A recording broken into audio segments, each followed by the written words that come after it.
Et coucou, comme tu le sais, je suis en déficit calorique et je voulais te faire une vidéo très rapide sur ce sujet-là. On a tendance à diaboliser le comptage des calories et j'ai été le premier à le faire. Pour autant, je vais te répertorier très rapidement les effets bénéfiques. Déjà, c'est savoir combien de calories tu dois consommer. C'est aussi te dire que c'est pas un truc parfait. C'est pas parce que tu consommes 3 calories en plus que tu vas prendre 3 kilos. T'as toujours une variable d'ajustement. Si des fois tu dépasses ce quota, c'est sur 2, 3 jours en fait que les aliments, on va dire, s'ingèrent et tout ce qui est protéines, etc. Donc pas de panique. Au début, ça peut être chiant parce que ça prend quelques minutes par jour, peut-être un peu plus, mais en fait, quand tu te mets un rythme, ça va assez vite. Maintenant, c'est 1 minute par jour. Allez, 3 minutes par jour. Maintenant, on a l'intelligence artificielle qui fait quasiment tout. Et l'idée surtout que c'est que ça marche. En fait, alors certes, je perds du poids, mais je perds des centimètres aussi. L'idée, c'est que j'ai moins faim parce que je mange mieux, et ça, c'est la grosse différence. Alors, tu peux varier l'alimentation, moi je la varie, je fais des petites variations, mais des fois ça se ressemble, et moi, ça me convient, mais pour autant, je n'ai pas de grosses fringales comme j'avais avant, et je te l'avais déjà dit, le beurre de cacahuète, notamment, j'achetais un pot, 3 jours, c'était fini. Là, en fait, il doit me durer le mois. Et en fait, il n'y a rien de magique, c'est juste conscientiser ce que tu mets dans ton assiette, mais vraiment. Je te donne l'exemple le plus concret. Je dois manger actuellement 2400 kilocalories par jour, en fonction de mon activité, etc. Si je prends une cuillère à soupe de beurre de cacahuète, une seule, c'est 100 calories. Voilà. Perdre 1 kilo en moyenne, c'est 7700 kilocalories, alors c'est que des moyennes, mais ça te donne une petite idée.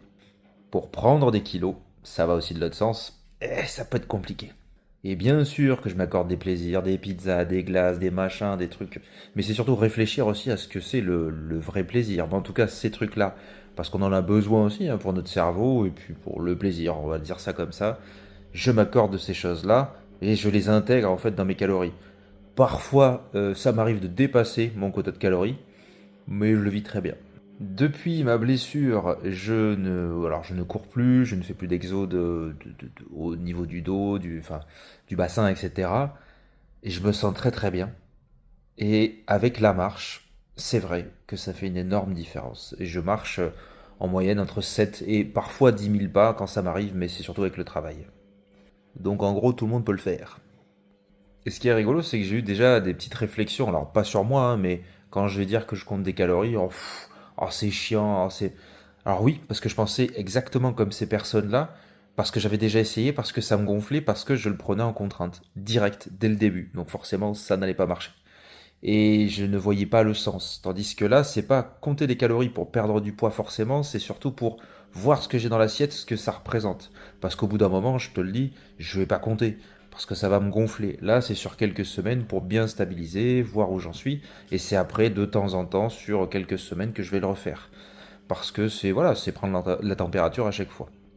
Est-ce que c'est une obligation? Bien sûr que non. Moi, personnellement, ça m'aide beaucoup. J'ai moins de fringales, j'ai moins de fatigue.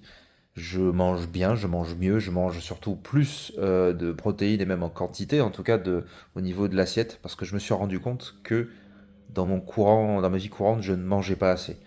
Et quand on a un déficit calorique énorme, eh bien on est fatigué. Et on se dirige un peu plus vers la bouffe. Moi, ça m'a appris ça, le comptage de calories, et pas seulement de me dire, ah ben oui, 2400 kilocalories, je vais perdre du poids.